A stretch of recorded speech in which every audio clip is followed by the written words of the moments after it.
तो जैसा कि आपने देखा कि पिछले दिन जो है ट्रेंड चल रहा है ट्विटर पर डोजकॉइन को लेकर, और प्राइस भी यहाँ पर देखें तो 28 to 30% जो है वो पंप हुई है। बात करते हैं अब नेक्स्ट के मज़ीद पंप होगा या यहाँ से हमें अपना प्रॉफिट निकाल लेना चाहिए जिन्होंने यहाँ पर बाइंग वगैरह की होगी, या अभी भी आप बाइंग कर सकते हो कि नहीं। मैं एक रीज़न बताऊँगा जो कि मेरा पॉइंट ऑफ व्यू है, अगर आपने उसे फॉलो करना हुआ तो कर सकते हैं। फाइनेंशियल एडवाइस नहीं होगी, ठीक है, लेकिन आई थिंक कि ये जो मेरा अपना एनालिसिस है ये काफ़ी हद तक बेहतर होगा।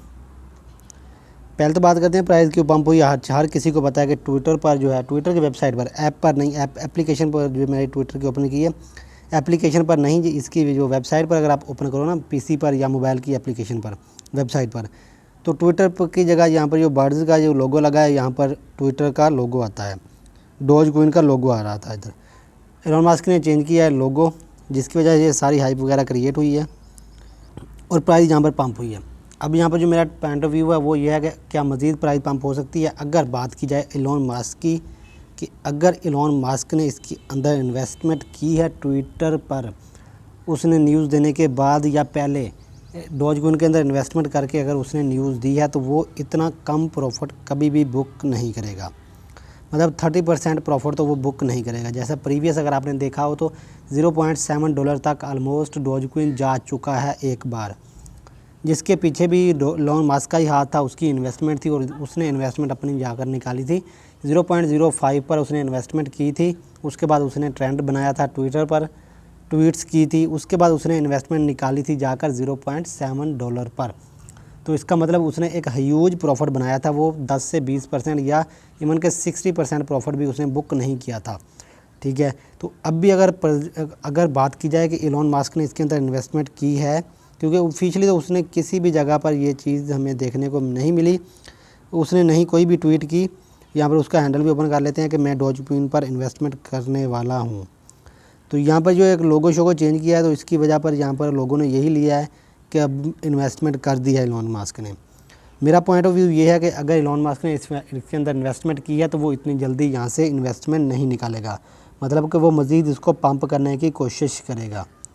उसके बाद इसने 17 घंटे पहले ट्विटर पर लोगो चेंज करने के बाद ये एक ट्वीट किया, दैट्स एन ओल्ड पिक, जहाँ पर उसने फिर देखो कि डोजकॉइन की इमेज लगा दी है, हालांकि यहाँ पर एक बटरफ्लाई बैठी थी इसकी रियल इमेज के अंदर।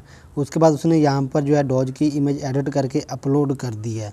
इसका मतलब कि अगर उसने इन्वेस्टमेंट की है तो वो यहाँ पर हाइप क्रिएट करने की पूरी कोशिश कर रहा है, जो कि हमारे लिए फ़ायदा भी हो सकता है और हमारे लिए बहुत बड़ा लॉस भी हो सकता है।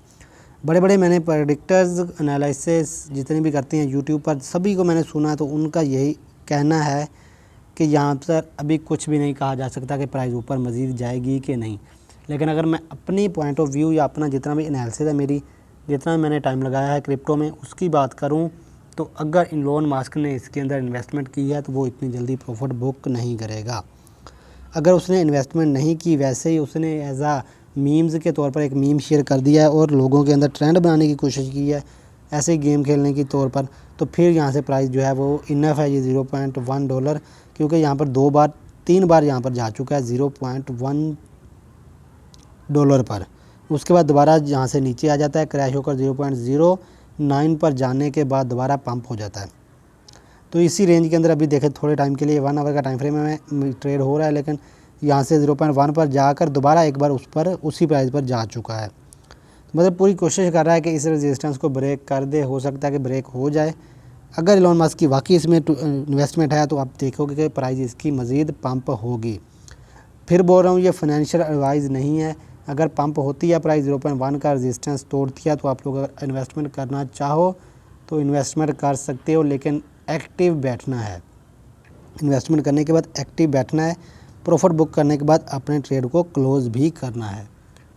तो आई होप कि डोजकॉइन को लेकर आपकी कन्फ्यूजन क्लियर हो चुकी होगी। जो भी मेरा नॉलेज था मैंने आप लोगों के साथ शेयर कर दिया। अगर वीडियो अच्छी लगी तो लाइक करो, चैनल को सब्सक्राइब करो। मिलते हैं इस तरह के नेक्स्ट वीडियो में, तब तक के लिए गुड बाय, अल्लाह हाफ़िज़।